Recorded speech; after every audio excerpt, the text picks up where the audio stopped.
Hey, I'm Tyler St. Clair, And I'm Evan Farrell. and this is Halfnote.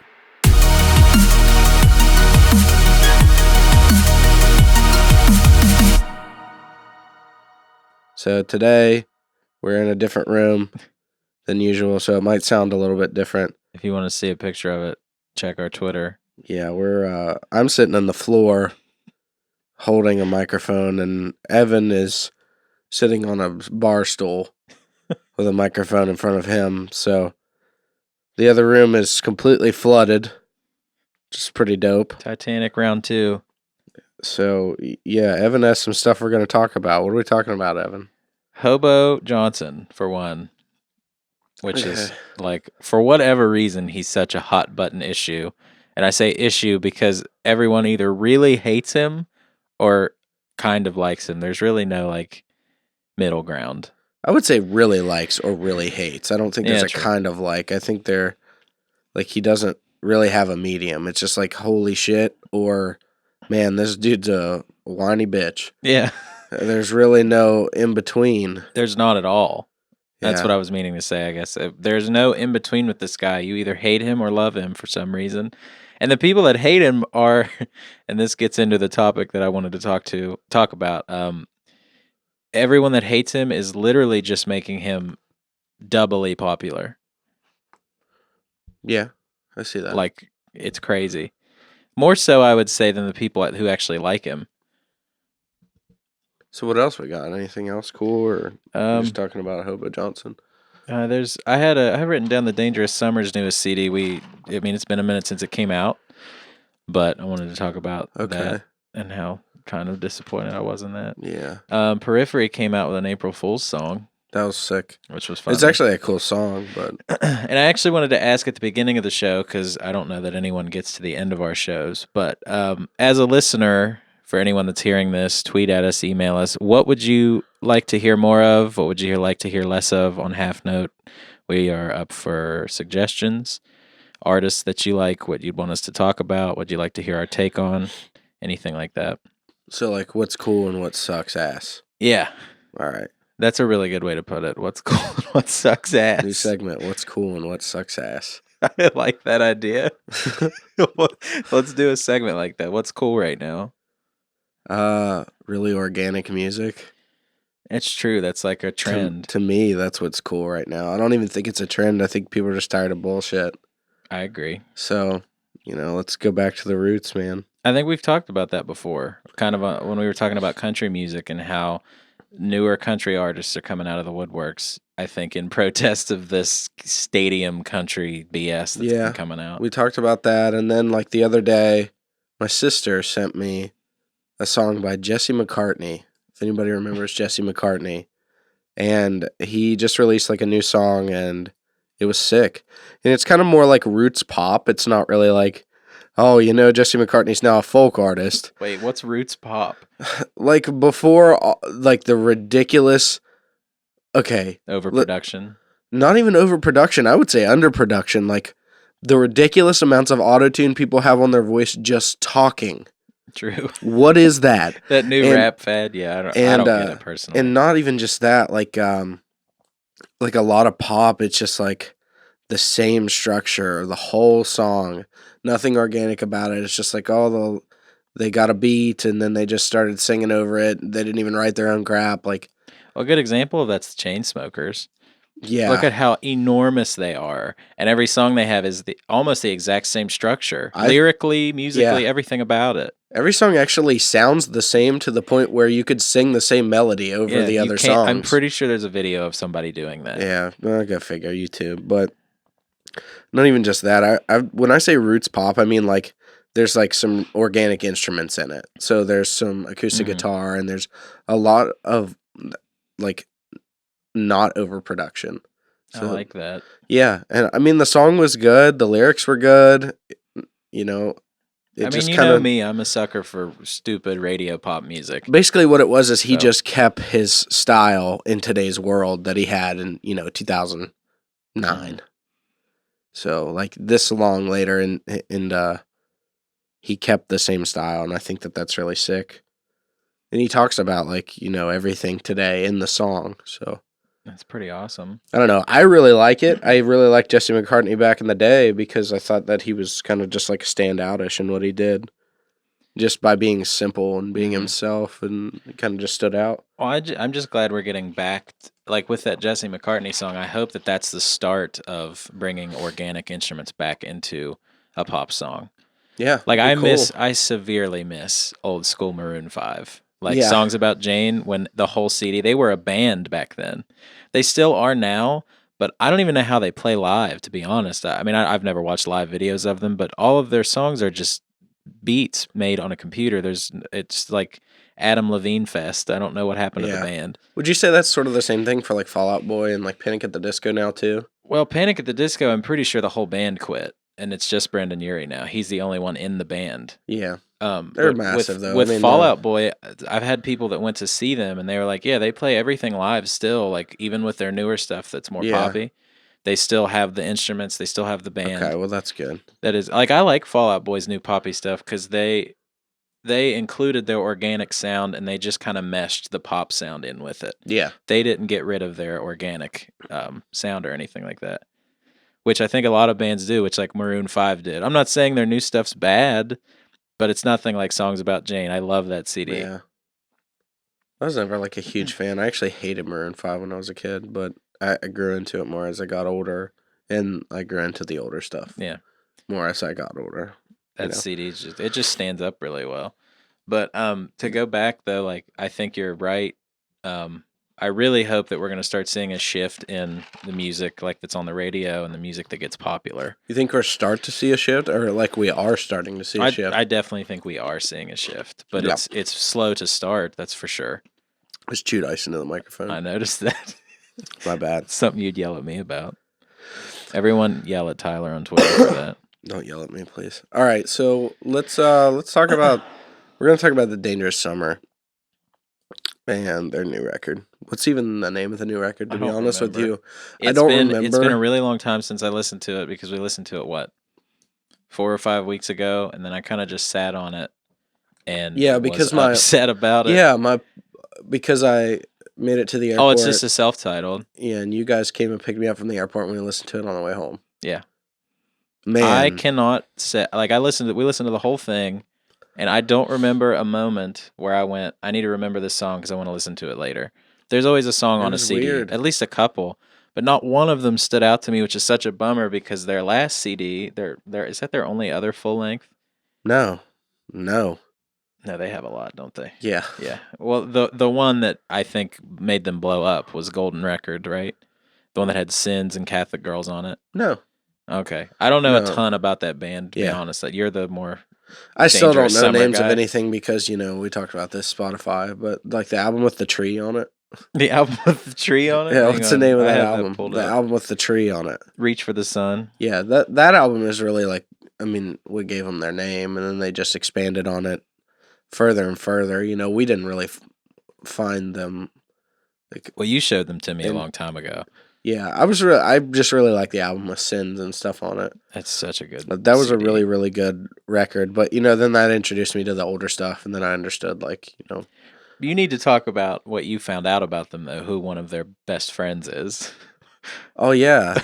I'm pretty sure the entire reason, if anybody knows anything about the Dangerous Summer, they broke up and they were broken up for a long time, I think after 2013. Mm-hmm.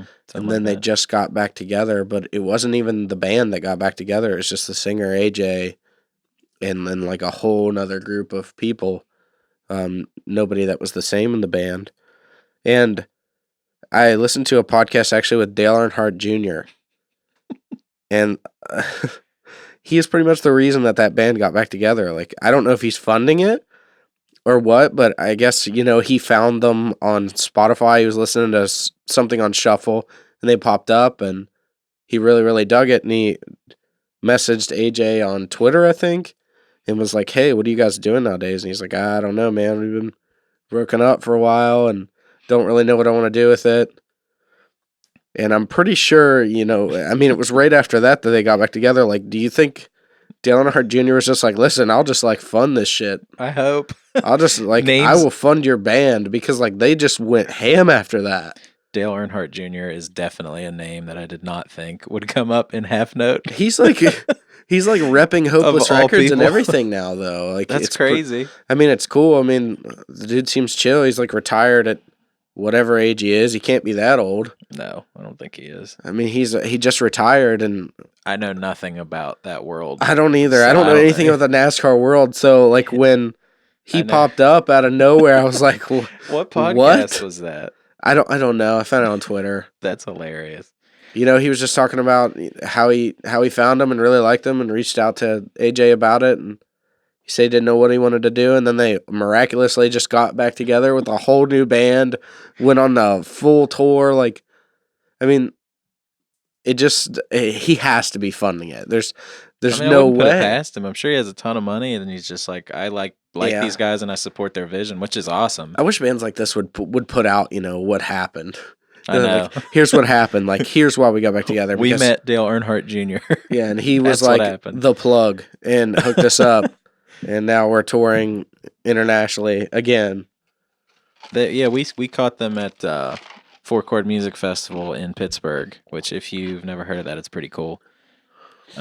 It's like, yeah, that was cool. Me and there's Evan a- sat on the floor for like 90% of it, but that show made me realize that I'm not a fan of shows anymore. Going to that, I really still like going to shows. I I mean, just I'm not don't gonna like say I don't- huge Yeah. shows like I that. don't Like, either. it's like, and I wouldn't say not huge shows because I still really like Warped. I mean, we talked about that, Yeah.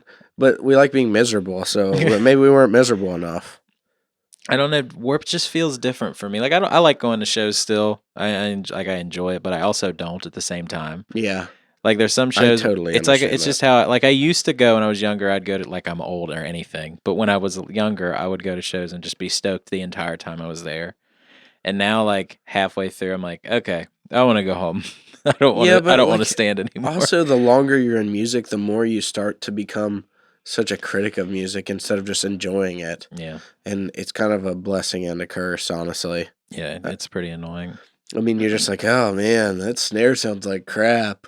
Oh man, that guitar tone. And instead of like when you're a kid, you're just like, holy crap, lots of sounds. Yeah, It's a lot different when you get older. And like we said, we're not old, but we feel old sometimes. well, especially if you dive into music the way that we do, and the way that a lot of our friends do. If you really dive into a song and look more, if you look past the lyrics and you look past the music itself, and you start to look at the production and the recording quality and stuff like that, it can really ruin music for you in a way. Yeah. And it's also personal too. Yeah. Like what do you think this should sound like? And Yeah. Instead of you just kind of become like snobby sometimes, and you got to kind of sort of step out of that world for the sake of listening to music in a live scenario as opposed to, the most perfect sound that this band will ever have captured on record. Right. So, I don't know, you just become a snob when you get older. So Well, how do you combat we're that? assholes when we listen to music, I guess. We definitely are, especially like we'll be like, God, that tone is awful. We'll just be like, the mix of this is horrifying. Like, But maybe it also promotes music as well, because Evan will send me something. He'll send me something. He'll be like, listen to this snare. It sounds like somebody's hitting a ream of paper. Like, well, that's how I felt about the new A Day to Remember CD, or was it the newest one? What was the purple album artwork? I can't remember. yeah, But the I don't snare know the name is of it. the snare sounded like someone took a wet newspaper and put it on a couch and just started smacking it with a 2x4. It was the worst. It was so annoying. Yeah, so couldn't I get think past Wonder that. Year's record was like that too. The newest one, yeah, it was a bummer. The newest one, not the one that is coming out or No. just came out. It leaked. I don't know if it's out yet. I think it comes out on the 4th. I haven't listened to it yet. Is today? Yeah, it comes out on the 4th, actually. They define themselves with the upsides. They came out, Yep. and when that CD came out, I'm they Not Sad Anymore album. blew up. Yeah, they just exploded, and that's a great CD.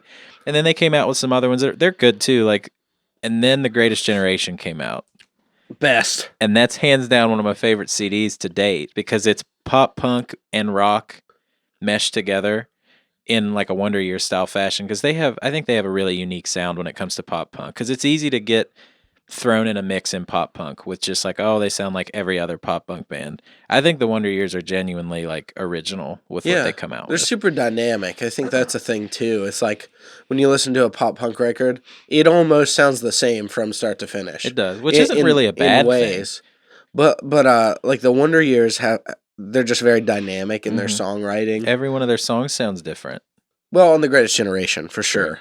And I would say the Upsides, stuff like that. But you know, as they go along more, they definitely dive more into like rock roots.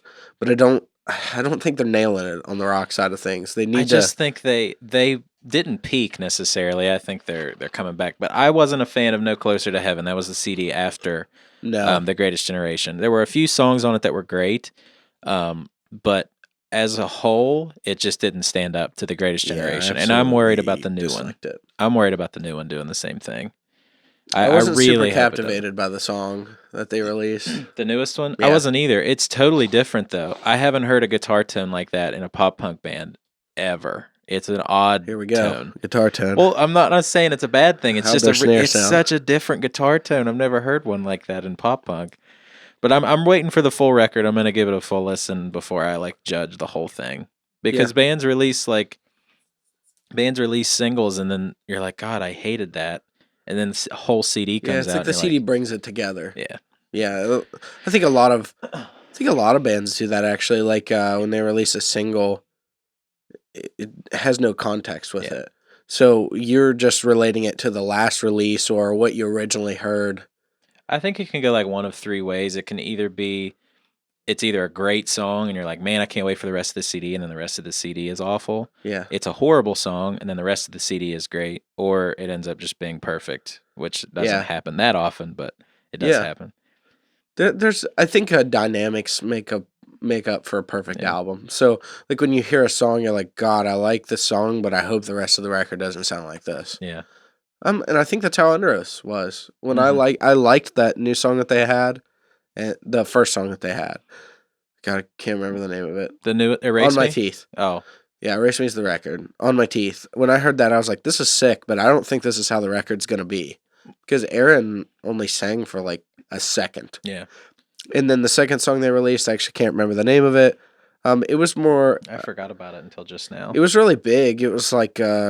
it was more like on the Bring Me the Horizon, like cinematic rock style of things. I felt like, that's what I was just about to say. It was less Under Oathy and more, it was like rock again. And again, though, I feel like that doesn't define the record. I feel like this is going to be a record that you have to listen to the whole thing, and it will make sense then. Yeah, I agree.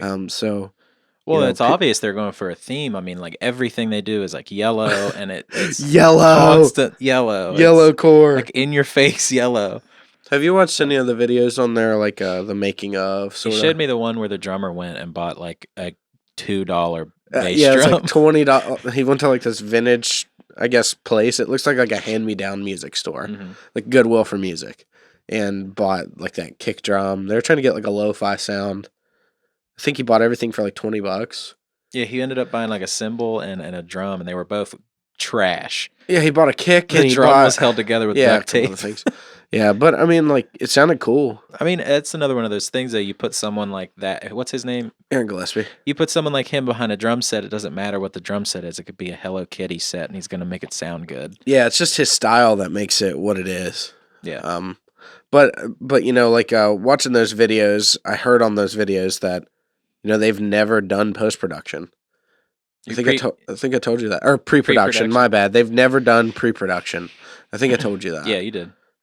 I think that's just insane for a band like that. They were at their level, but it's also really cool because they were just, raw and organic, and they were just like, let's go record this record. F it. Does that worry you though that they did do pre-production this time, and you're worried maybe they're like overthinking the songs or something? Sometimes I think that definitely leads to overthinking, but it just depends. Like I think Under Oath will be fine. I think it'll be fine too, but you can definitely tell their sound difference in as far as like pre-production versus no pre-production. It's like a different sound, but also it's years and years later. So, God, we talk about Under Oath every single time. I was just about to every time. Let's move on. Okay. Let's talk about. Hang on, I want to go back to something that it's not about Under Oath, but the Devil Wears Prada. Didn't they do something where they all went into the studio without having any song in their mind, and they wrote a song, recorded it start to finish. Didn't they do something like that? You were telling me about. There's videos on it, I'm pretty sure. Maybe the Zombie EP? It wasn't that one. It was recent. Oh, yeah. Gosh, I don't remember what song it was. Yeah, I watched that thing where they decided to just go into a studio and record the song. They wrote and recorded it. They didn't have a song ready or anything. They did it all in the studio. I can't remember what song it was for. You can probably look it up. Well, I just really wanted to talk about the process because I thought it was interesting because they did a video for it. They were like, yeah, we argued, we fought. Well, they went in with literally zero ideas even. They went in because that's how they wanted to go in. They're like completely clean slate. Like, let's go in and let's record write and record an entire song without any previous riffs or anything, that you've written before in mind. Let's do it from start to finish. That would be so hard. Especially with a group of people. Not necessarily hard, but it's like they put themselves on a time crunch too. Yeah. So that would be stressful and like that just opens the door to argument, I think. But I think the end result was good, if I remember right. I honestly have not disliked anything they've ever done, really, besides like I can't think. I mean, my favorite CD is the Zombie EP. I love that CD. As far as production, I would say like their later stuff wasn't my favorite after the Zombie EP, but they've still grown as a band continuously. I really wasn't a huge fan of Dead Throne. Felt like that album just sounded so blank. It was good, but yeah, I agree with that. It was good. It just was so blank to me. Like when I listened to it, there was like no oomph, no. You were waiting for that one song to like make the whole CD make sense, kind of. Yeah. And that didn't happen. That's what it was. That's how the Dangerous Summer. That's how you can. That's how 100th's new album was for me too. Yeah. I'm like, something needs to make this record make sense. You get to the end of it, and you're like, oh wow, I was bored. There wasn't a song in there. Yeah, that's a bummer because I love 100th, and I hate that CD. We're so sad, but anyway. So let's move on. Let's go to something else. What do you want to talk about now? Do you want to go to Hobo Johnson? Yeah. All right. This is like the big topic. Hobo Johnson. Tyler and I have talked at length about this guy, kind of, and the success. I really am going to talk less about his music and more about the way he's come up, because I've seen a lot of people come up this way recently, but not like him. So his name is Frank Lopes. He's 22 years old. He's from Sacramento. And he had like a pretty big following before he blew up on Facebook, from what I was like researching. But then that song that he submitted to the NPR Tiny Desk thing, Peach Scone, at the time that I wrote this down, it had 3 million hits. It has 8 million now, and it just keeps going up. The dude's he's enormous. Even if he doesn't win the Tiny Desk thing, he's been selling out shows for the past 2 weeks. Yeah. Everything I see on his Facebook is sold out. And there's so much hate behind the guy, which I don't fully get, but I don't think he cares, because all it does is make him way bigger. Yeah. I mean, any press is good press, isn't that? That's what I've always heard. Mm-hmm. Like, no matter if people love or hate you, like, as long as they're talking about you and your name's out there, more and more people are going to listen, and then they can decide for themselves what they think of it. And, like we said earlier, people either love this dude or hate him. Yeah. I get both sides, because I've listened to the CD. I honestly really like it. I don't know why, because it's really weird. It's really zany. It is weird, odd. Dude, but it seems organic. Like, it seems like this is him. Yeah. Like, the dude seems like he's had some weird shit going on in his life. He has. He was literally homeless. He got kicked out by his mom, and he was living in his car for a really long time. And then, this is just off the top of my head, I forgot to write it down, but he was living in his car for a while, and then he met up with some of his friends in Sacramento, I think, and then they just went from there. Yeah, I mean, that sucks. And he just writes about that.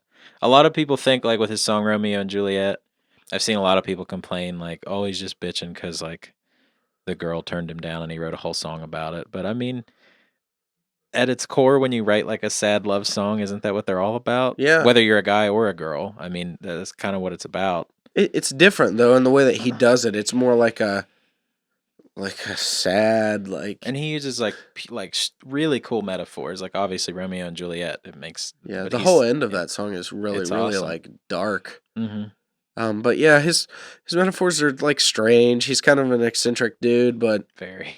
But like his message is cool. Like what he's saying, I think is pretty cool.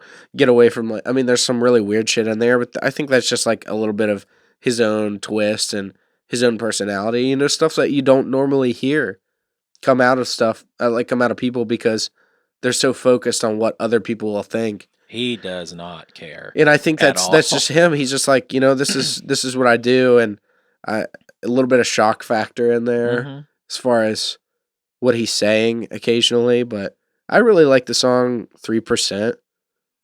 I think that's a pretty cool like Yeah, I remember that one. talking about like record labels and stuff and like, you know, his worth and what he can do and I mean, is you he know, on a label? I couldn't no. find anything about Nope. it. Dude. If he's already a big deal, and I would say within the next 2 months he's going to be touring nationally. Oh yeah. I watched an interview where he actually just like quit his job because this is what he wants to do. You know, and it's cool that he's in a situation that he can do that. I like it. It's just weird, man, but it's good. Like listen to what he's saying. It's cool.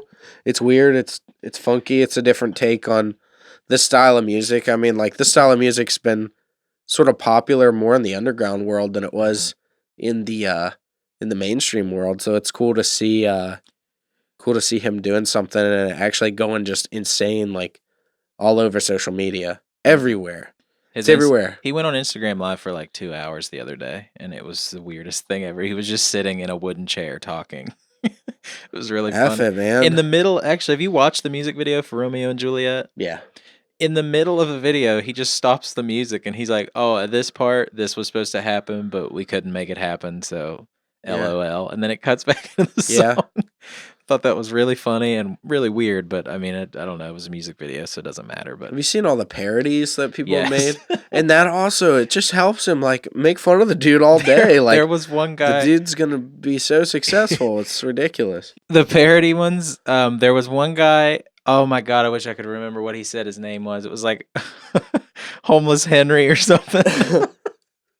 And I mean, it was like exactly the same video that he did for Peach Scone. He was in a backyard and there were people just hitting He the was just like cardboard smoking a box. cigarette like intensely like Oh, it was so funny. I'm pretty sure Hobo Johnson like would watch that and die laughing. I doubt that guy ever gets upset about any of this hate that he's getting. dude, how cool would it be though to like have a parody made of you? I Yeah. personally think it would be I want a hilarious. parody made. I want somebody to make fun of me. Fuck. Someone should make a parody podcast called Quarter Note and just make bird noises for 20 minutes. Just what? I don't know. Fuck it. Um But anyway, that I don't know. I think that the whole point of that is just the bad PR thing is an interesting method of getting famous. yeah, like I think I saw somebody saying like, man, his marketing team is insane, but He doesn't have one. His I mean, we marketing don't team is know. us. His marketing team is sharing his shit on Facebook. Like His marketing team are the people that watch it and go, "This sucks, watch it." And then because someone like else watches it and yeah. goes, "I love this." Did you see any sponsored posts by Hobo No. Johnson?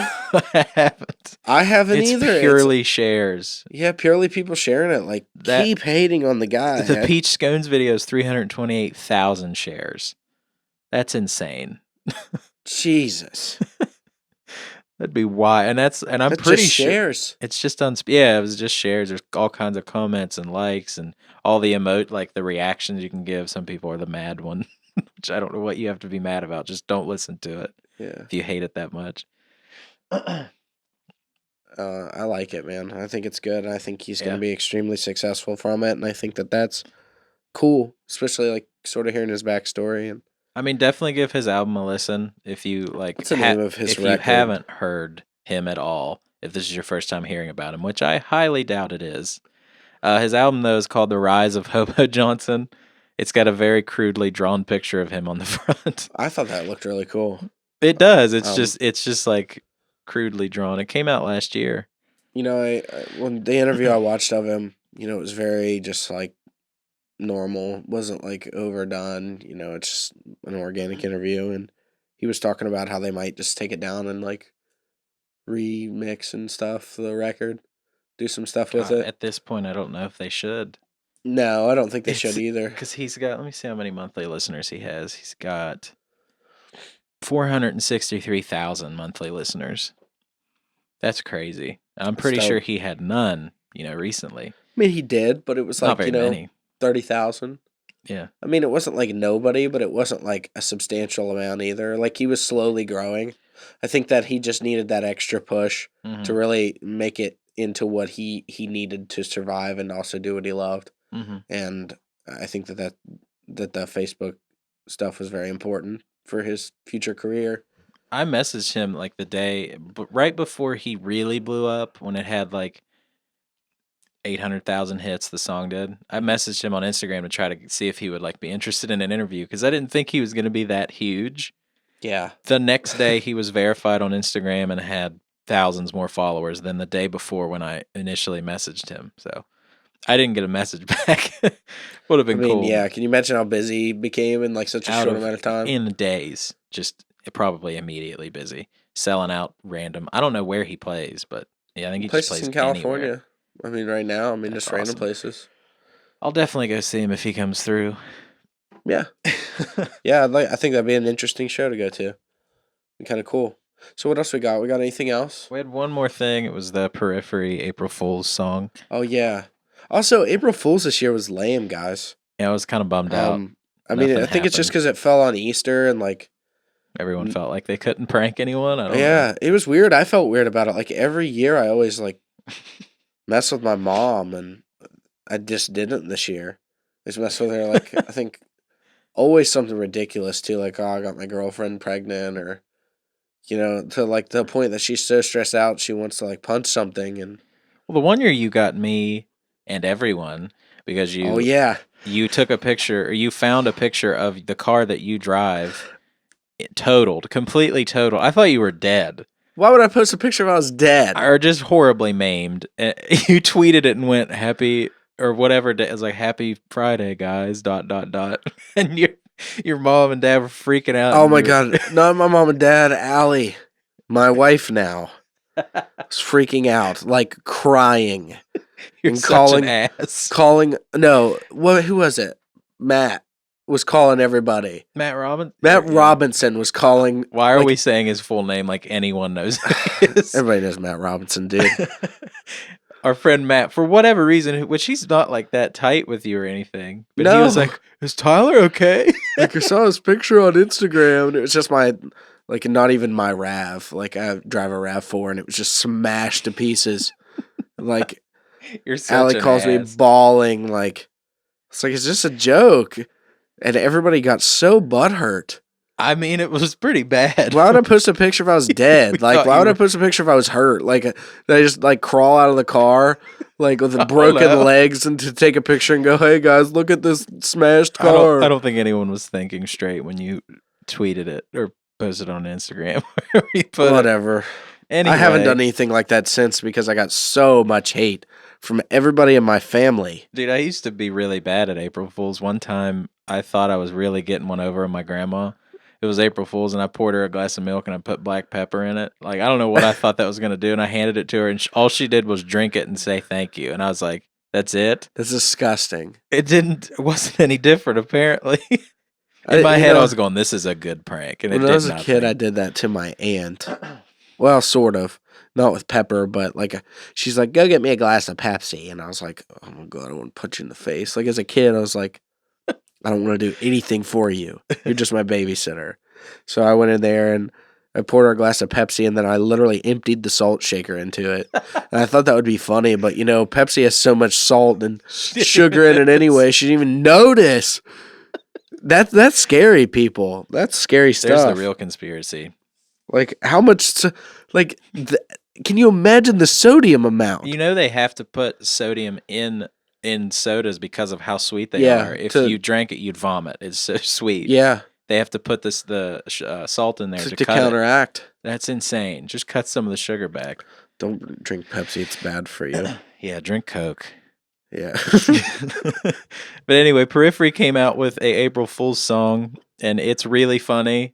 I'm pretty sure it makes fun of every band near their genre. No, it's not bands. It's making fun of things that people told them they should do. Oh, and yeah, like what okay. they should sound like, and That's what and the description they're said. not cult enough. Do you remember that video of Misha? He's like, "These people are telling us we're not cult enough," and they just like recorded just straight blast beats. I thought it sounded sick. Honestly, I would have been tight if they used that. But Go give it a listen because it's really funny. what's the name of it? Beta. Oh yeah, it's called Periphery Beta. They made it look so real. I listened to it the day after, and so I wasn't thinking. Yeah. And I was like, "Oh man, new Periphery, that's awesome!" And then it started playing, and I went, "This is not real." Well, the vocals are awful, but like it was terrible. funny though. Listen to what it's saying. You know, all these things that people have said in comments. Shit, my bad. All these things that people have said in comments, like, you know, you don't sound. This isn't heavy enough for Periphery, or like people trying to tell them what they should sound like. The description was like, "Hey, we took some of your suggestions and we decided to write a song based just on that. So here you go." Yeah, it's horrible. awesome. I love Periphery. I do too. Even though I haven't been like a super huge fan of their material after P2, you know, they're a great band and what they do is sick. And when we saw them play live in our state one time, and it was ridiculous. It was crazy. I couldn't believe they came here. It was the most in tune guitar I've ever heard. Just to like nerd out on like tuning and gear for a minute, they come out and all of a sudden this note just starts ringing, and then they're silhouetted by white light. Yeah. And when we say it's the most in tune note I've ever heard, it really was the most in tune thing I've ever heard. Yeah, it like I can't explain resonated it. with the entire building. It was a feeling like when they just hit that open, and it was just like It was unreal. I remember we both just looked at each other and went, Jesus, like my God. But they were so good. Yeah, they're really good The live. entire If you ever get time- a chance to catch them live, they're so good. The guy that's not Misha, the longer haired guitar Mark? player, Mark, at the entire time he was playing, he would stare at the crowd with real open eyes, and he would just like shake his body while he was. He'd pick one person to stare at. Did you notice him doing that? No, but they It always was do weird hilarious. stuff when they play. Then him and Misha were like hugging each other while they were playing. Yeah. And stuff. They just have fun, man. They're a really Yeah. cool band. It's cool. I can't believe that's the first time we brought them up on this show. You know, they're recording a new album, I think, now. So Yeah, they've been in the Um, studio for sure. So that'll be talked about. yeah, that'll be cool. I really hope it's good. I think this one's going to be P4, Periphery 4. I hope. Instead of like the Alpha and Omega stuff that they had Hmm. on the last one. And I think the reason they named it that is because they're all like just like game nerds. 100%. They're all like really into gaming and stuff. And But you know, I don't know, cool stuff. We'll talk about it whenever they release new stuff for sure. Obviously. We'll save that. You want to do Artist of the Week real quick and then call it an episode? Oh my gosh, you aren't even gonna know who my artist of the week is. Me? I'm not? Who is it? I'm not telling you until we do it. Go. Well, okay, we're doing it now, so go ahead. My artist of the week is Willie Nelson. Are you kidding me? No, dude, I've been listening to it like nonstop. Do you know what's weird about Willie Nelson is you want to know why I started listening to him recently? Why? Lost.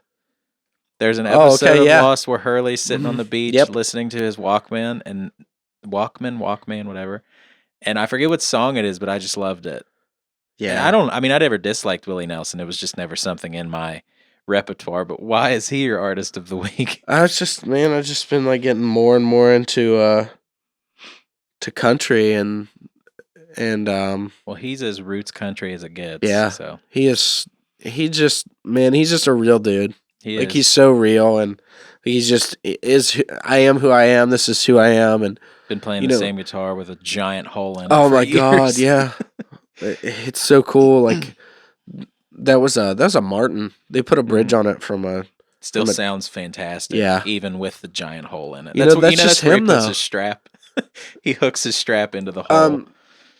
Really? Yeah. But how that hole got there was because if you watch how he plays, he rests his like fingers underneath of that, like right there underneath the strings.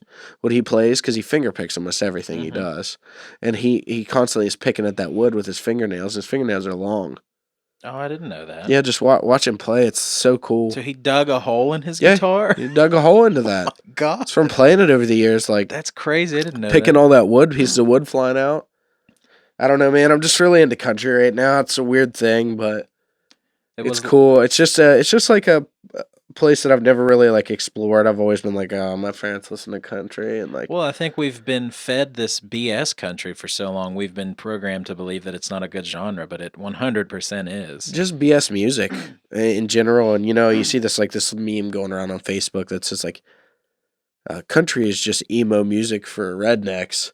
And honest to God, like it is just real music for real people. Like just it's very passionate music, actual country, like OG root stuff, like Willie Nelson and like Hank Williams and stuff like that. Really, really roots. And I just recently got into roots, that. So. Well, I mean, there's also that is coming back. There's a resurgence Yep. there, with Chris Stapleton and Tyler Childers and all those Don guys. Moreland, like all these those people. guys are coming back and they're bringing that forward and they're making it mainstream finally. But my artist of the week is Noah Gunderson. Sick. And that's because I saw him not too long ago and was blown away. Him and his sister both played. She opened for him, Elizabeth Gunderson, who's also phenomenal. Look her up as well. She's unreal. But Noah played for like an hour, and I was right up front the whole time, and it was just super emotional and really great. And he's a really cool guy. So check him out. His stuff sounds so good. His whole family's really talented too. Yeah, he has 3 siblings, and all of them have their own solo albums, and they all perform together. And man, do they sound good when they perform together. Yeah, I think he has a lot of stuff that like isn't on his records too. That it is on his records, but he just does like different variations and stuff of it. Puts it on YouTube, like with his family and like standing in a random room, like. He's done a lot of sessions in churches that are empty. Which really high quality content though. Yeah. Cool stuff. I don't know, man. It's just just get sick of BS music, and I've just been listening to like a lot of organic stuff. Well, have you noticed? We talk about all these other bands like The Dangerous Summer and Hobo Johnson and stuff like that. Our artist of the week always ends up being someone who writes really sad, real music. Not saying like The Dangerous Summer doesn't, but it's just like this music that makes you feel sad and might make you down. But that seems to be our. It doesn't really make me down though. Like even though their music is sad, it has the potential to. It makes me actually feel hopeful. It's like really strange. Yeah, I get that. But I mean, I'm saying it has the potential to give you that feeling if you're in the right mood for it. Yeah. It just makes you think, and I like music that like gives you an opportunity to express yourself and your own thoughts in it whenever you listen to it. And that's just not been like heavy music or like anything lately. I listen to heavy music for I don't know, not necessarily heavy music, but band music like Periphery and stuff like that. I listen to that for the technical side, I guess. Just to go, this is really like technically proficient. It's awesome. But when I want to like connect emotionally with music, it's always something along those lines, like Noah Gunderson, Corey Kilgannon, stuff like that. Yeah, you want to connect to it in like a realistic, like this is kind of how I feel right now mood. And I think that's why you also listen to like heavy stuff. It's like when I listen to heavy stuff, it was mostly when I was working out. Because I just wanted that like extra boost. Sad. Like, no, you can't listen to something and chill. Like when Willie Nelson is not good lifting music. I couldn't, like bench weights or whatever the hell you do at the gym, and listen to Noah Gunderson. We don't go to the gym anymore, by the way. Yeah, we don't have to talk about that. But yeah, you can't lift weights to Willie Nelson and Noah Gunderson. It's not a thing. You have to have something like something that sort of like gives you motivation, I guess, in that time, and you're just like, damn, that riff is heavy, and you like need that. Gives you an extra pump. Yeah, it gives you. It's like listening to Periphery is a lot better than taking steroids. So yeah, you don't need pre-workout. Just listen to Periphery. Yeah, or like Molotov Solution. That was always my go-to. They're so heavy. God. So heavy. All right, well, I think that's it for today. I think we're done. We don't have anything else to talk about. Listen to Hobo Johnson. Listen to Willie Nelson. Listen to... Dangerous Summer. Yeah, listen to The Dangerous Summer. Give their new album a listen, because, I mean, like, you may love it. A lot of people really loved it. We just didn't like it that much. Y'all know this is just our opinion, right? Yeah, this is just an opinion. We aren't like music gods or anything. Most of the time we write the shittiest riffs ever, so that's why we're on a podcast and not playing music internationally. But yeah, follow us on Twitter at Halfnote Podcast. Shoot us an email at halfnotepodcast@gmail.com. Listen to us on all of your favorite podcasting sites. I think that's it. Bye. Later. Hey, I'm Tyler St. Clair, And I'm Evan Farrell. and this is Halfnote.